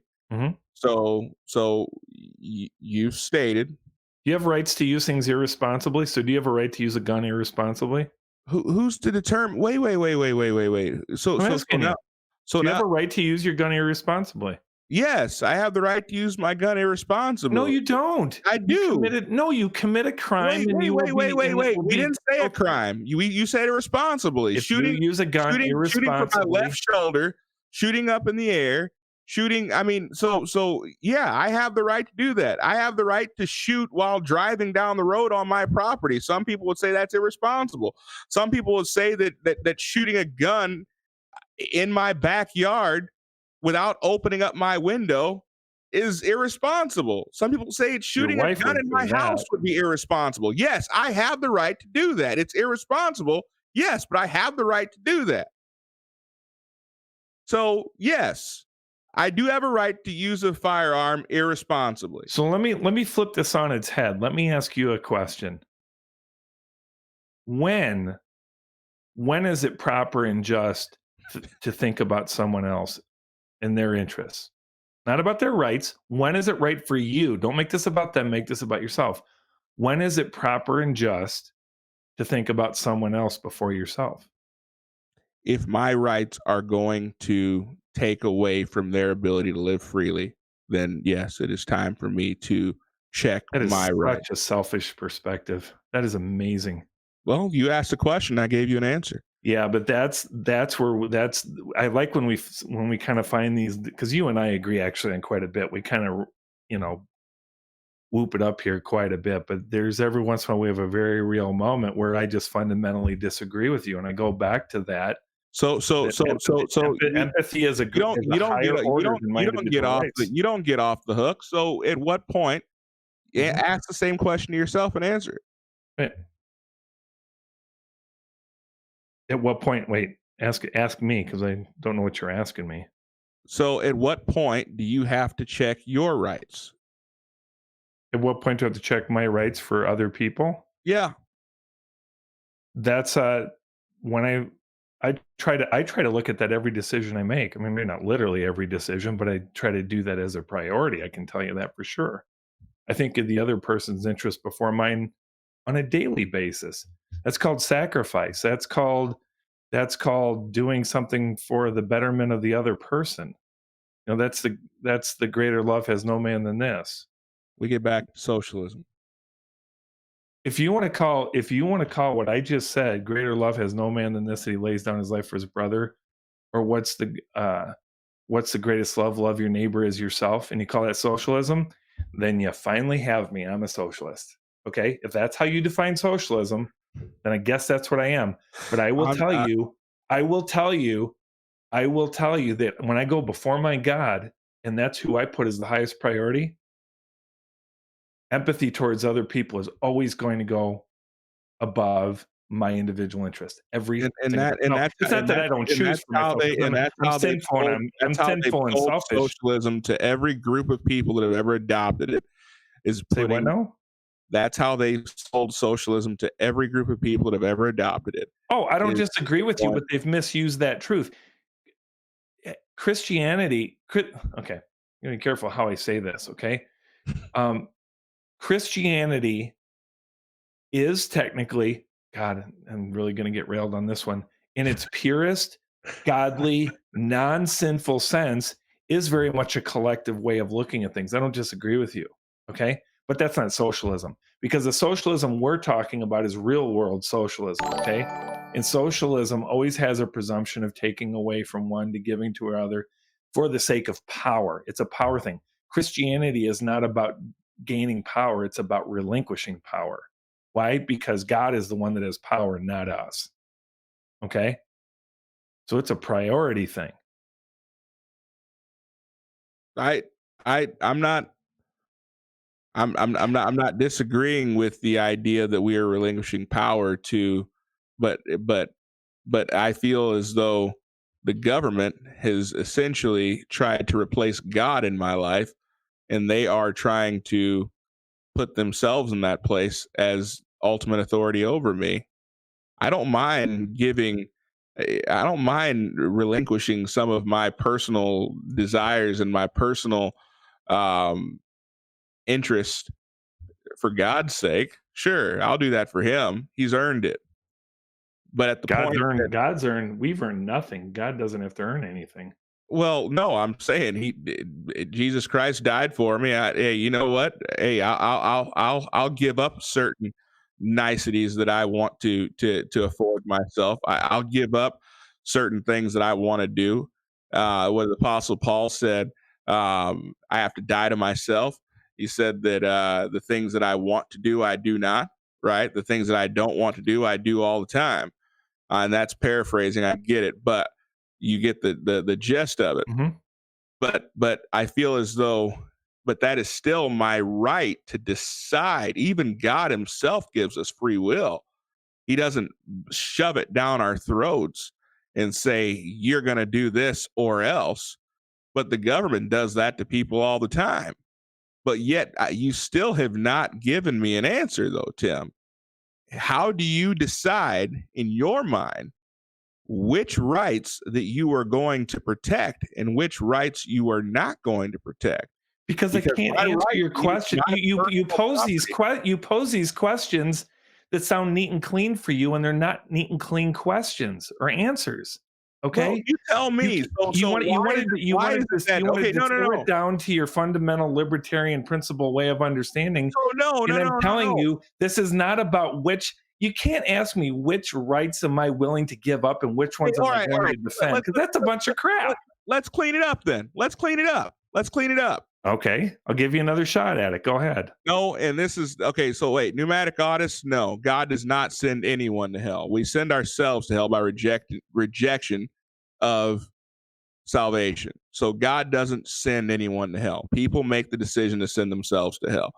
I know that's probably going to get me in a lot of trouble, but I'm just going to, you asked a question, I'm going to answer that. So getting back to you, Q. Or Hey, Q. before you go too far, though, we do have a super chat from Andrew War Snowboard.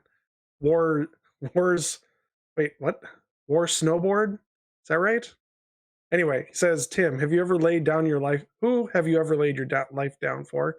And before we get too far down to the weeds, apparently this came in an hour ago, so I'm really sorry, Paulo.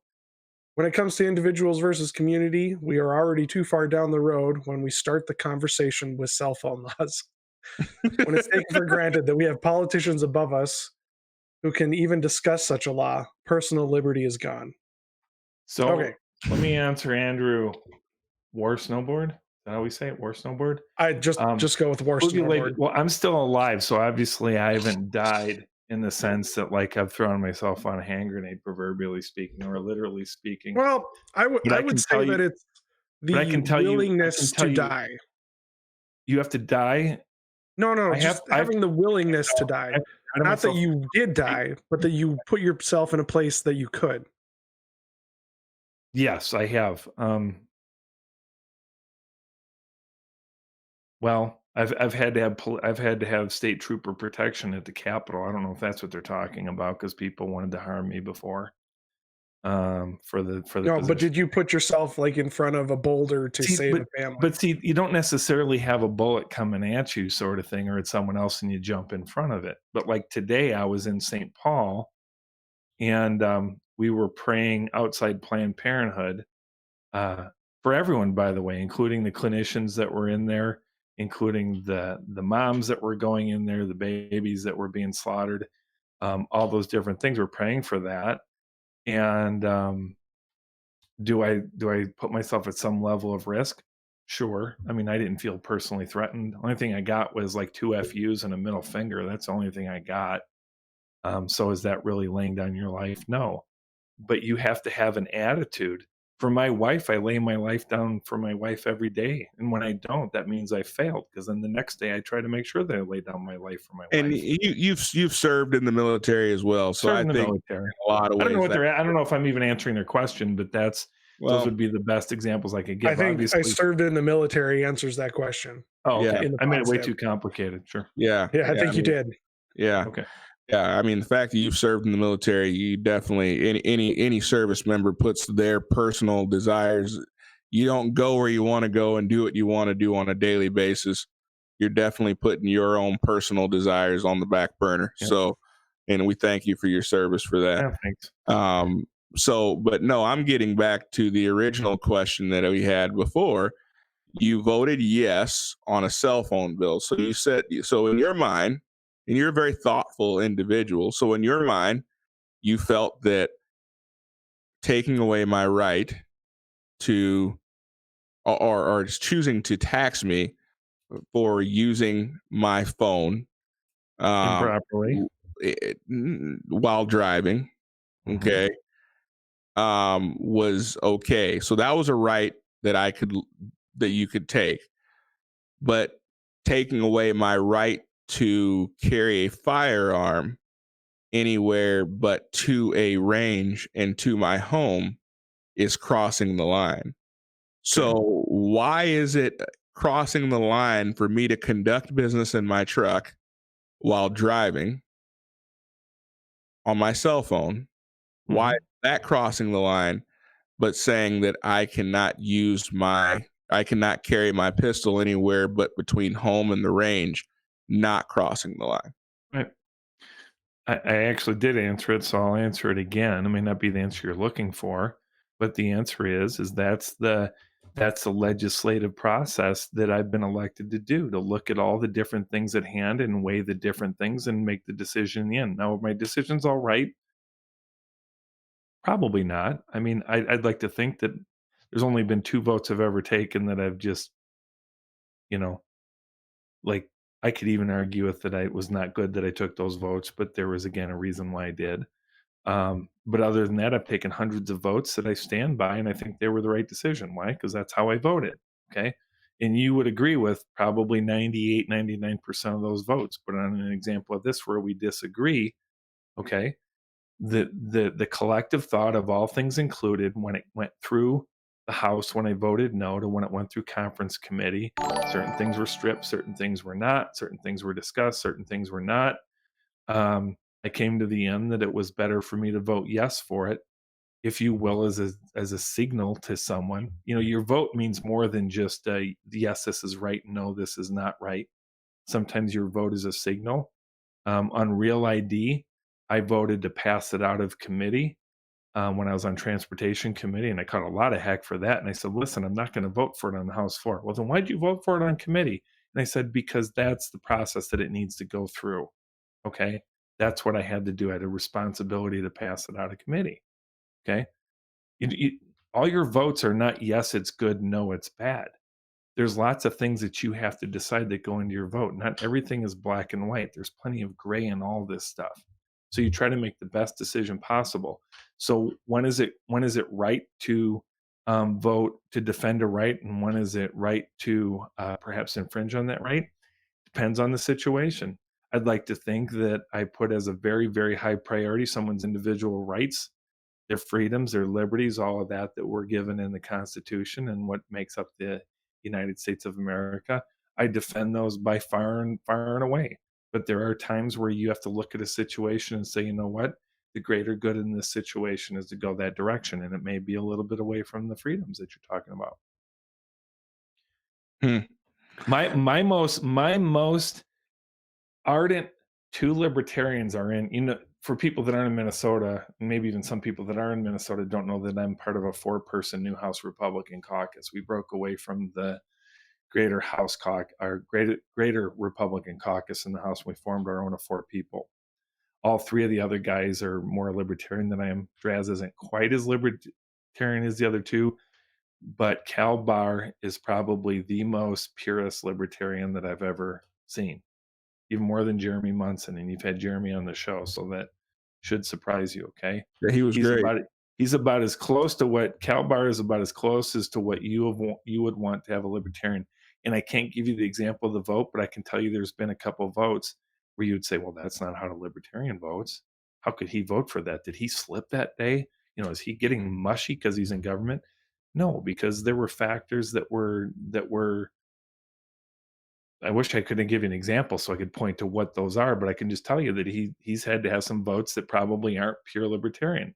Because when you're a legislator, you have to vote on things. You can't just say, well, this goes against the litmus test of liberty, and since it's against liberty, I'm voting no, and it's for liberty, I'm voting yes. And that's nothing more, nothing less. We'd be irresponsibility to the charge that's been given to us here in the state of Minnesota if we did that. Just can't do it. Yeah. Well, it's a discussion that we will probably continue to go back and forth on over time. But I know that quick question, Tim. Can you, well, actually a couple things. One, we had a super chat from Notorious Moonman saying democracy is inherently anti-private property. It's kind of, I can see the point there. And secondly, could you get us in touch with that legislator? I forget his name already. Yeah. Yeah, to come and explain to us why him being such a pure libertarian voted for that bill. He didn't vote for that bill.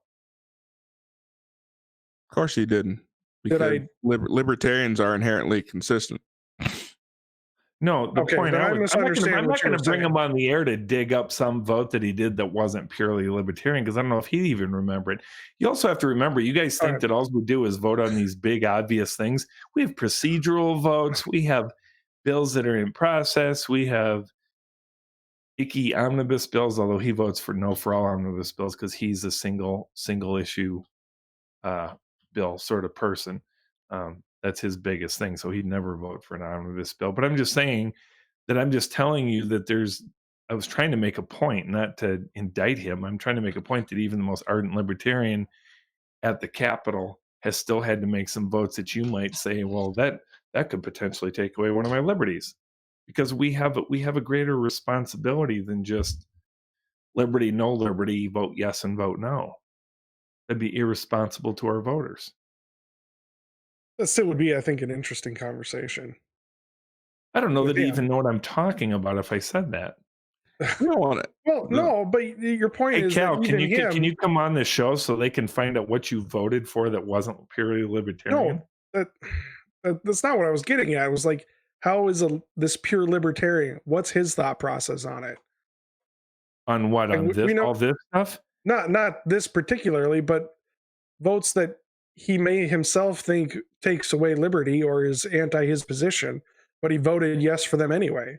I don't think you get. That's what I was interested in. I know, but you guys think that even a libertarian sits there and goes, well, how does this apply to my liberty on every single vote? Because every single vote is not about taking away or giving liberty. I agree with that. Taking away from or that should be part of the litmus test. Does this infringe on liberty or not? There's many issues that have nothing to do with liberty. You can't tell me that every single budget item is a liberty or not liberty thing. Well, it is funded by taxpayer money, which is I was getting ready to go there. But then you get back to the argument that there should be zero government. Man, I was going funny route, but my point was, you said that even this gentleman has had to make votes that you guys would say, well, how did that not take away from liberty? Yeah, and I would like to know his thinking process on that was. And I thought from the way you were talking that he had voted yes on the hands-free bill. No, he didn't vote yes. So that's what I was. Okay, well, still though, I would be interested to know if he has voted for stuff like that, what his thought process on it was. We just had the LEA scoring, which is the legislative. I don't even know what LEA stands for, but it's kind of considered the premier standard of conservative voting in the Minnesota legislature, and he scored the highest, and I think he scored 97, which means there's 3% of something that he didn't score right on, right? By the way, everyone except for on this show believes conservatism is a lot broader than libertarianism, so just so you understand that. I think I would be a fool to not hold that position. Yes. Okay. Well, I tell you what, guys, it's been a fascinating discussion. I am, Tim, I appreciate your willingness to come on and stand true for what you believe in. My grandmother used to always say, if you don't stand for something, you'll fall for anything. I don't necessarily agree with what you stand for all the time, but I do respect you for being willing to stand by it. So you do have my respect. I don't think you need my approval.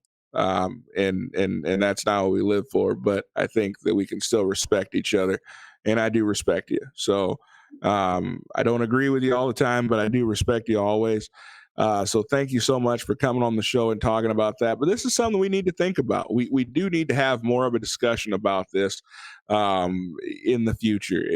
At what point, what line, what is the line? I mean, if we're not willing to bend on the Second Amendment, but we are willing to bend on the Fourth, are we willing to bend on, I mean, and I could make it, well, actually I could, it's the Fourth Amendment, right? Illegal searches and seizures, correct? Mm-hmm. Soder? I'm sorry, what? Isn't the Fourth Amendment the one that deals with illegal searches and seizures? I think so.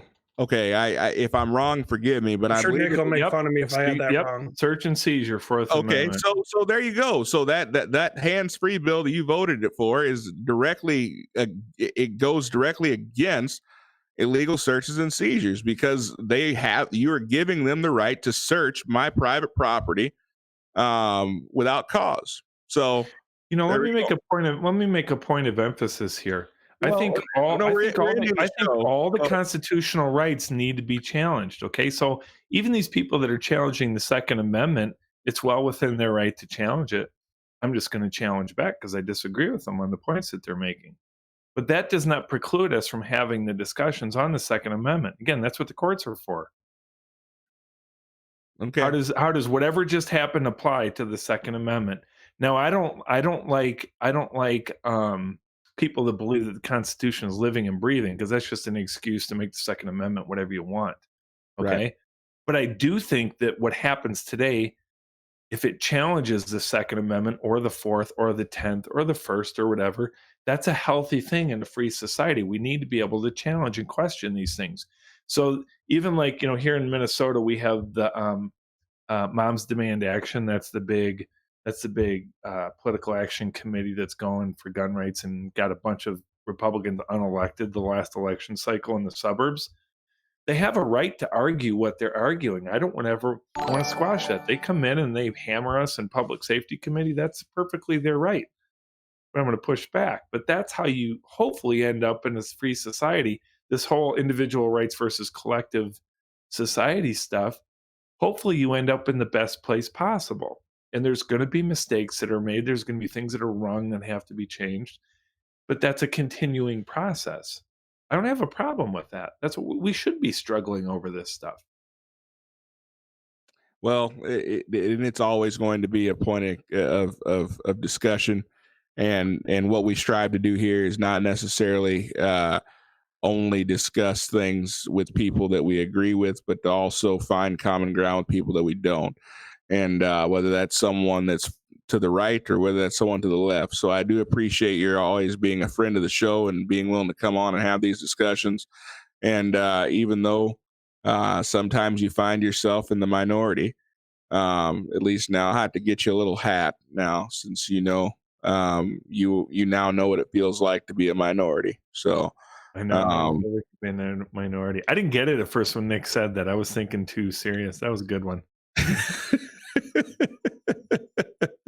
Well, hey, if you guys are, I'm an angry white middle-aged male. I'm always in the minority now. Oh man, be careful with that. That's the type of stuff that can lose you an election. You should wait until because my district is filled with angry middle-aged white males. Yeah. I told you guys it's the whitest district in America, and that's no joke. I'm pretty sure District 7 is, yeah. So, but guys, thank you guys so much for being here. Hey, we always appreciate you guys coming and spending some time with us and putting your thoughts in the chat. Thank you so much for that. And guys, we always want to hear from you. All during the week, we get people talking about different topics and different things. If you guys are not part of our Discord, I heard people saw people saying the other day they didn't know we had a Discord. We do have a Discord. So check out the community tab on this YouTube station. Yeah, definitely get on. We have fun all during the week and give each other a little bit of crap here and there, but it's all in good fun. So thank you guys so much. If you are not subscribed to the channel, make sure you subscribe. Make sure you get someone else to subscribe. Let's continue to build together and continue to grow. Once again, thank you so much for taking time out of your schedule and taking time out of your day to be here. It's always great to see you. Tim, thank you so much. I know you're a busy dude. I'll let you get to bed. It's been a long week for you. So thank you. Soder, always great to have you. Nick, thanks, buddy. There. Thanks for bringing some levity to the Discord. You are a gentleman and a scholar. Thank you very much. And I actually might be making an appearance on Nick's show tomorrow. So wow. We're talking about that a little bit earlier. So that would be a lot of fun. So look forward to seeing you guys very, very soon. If not here, definitely on Nick's show. But be sure to subscribe and be sure to check out the Discord. And we will see you guys very, very soon. Be safe and have a great day and a great week. Bye now.